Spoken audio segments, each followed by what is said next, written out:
Hello everyone, my name is Robin and I'm about to introduce you to Bitcoin as digital asset and payment system and the underlying technology called blockchain.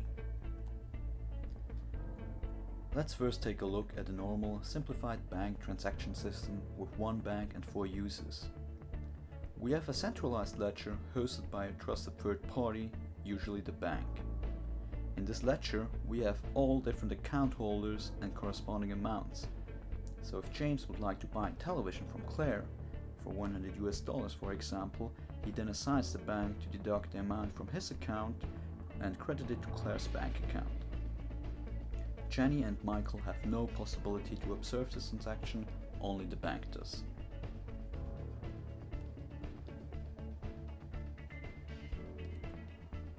Bitcoin currency or blockchain technology works differently.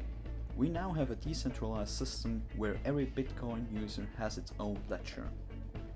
This public and shared ledger logs every single transaction done by any user. Moreover, we have the so-called blockchain miners who checks and confirms the transaction messages. So if one user buys a coffee and pays in Bitcoins, he sends a mathematically encoded transaction message to all other users in the network. The miners confirm the transaction message and all users change their ledger as well according to the transaction message. So for example, James paid Claire $100. This time, this particular alteration of 2 accounts will now change every single ledger in the network and a new transaction block will now be added to the blockchain. Bottom line is, you can see the blockchain as a huge public and shared database where all transaction messages are being stored in a historical order and the majority of users decides whether the transaction is valid or not. The miners playing a significant role in this network are dispersed with Bitcoins. This is the only way how the monetary amount increases over time in this network.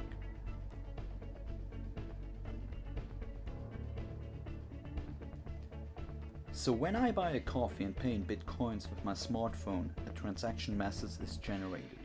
The ledger might be public and shared by other users, but all transaction logs will be encoded by a hash function. The account holder and his private key, the recipient's account number, and the amount of Bitcoins are the input data needed for the output codes. The hash algorithm then transforms this input data into an unpredictable sequence of numbers and letters. The clue of it is that this sequence cannot be reverse engineered to the actual information. So the sequence proves that you know something without revealing what you really know: the private key, the recipient's address, and the amount of coins to be transferred.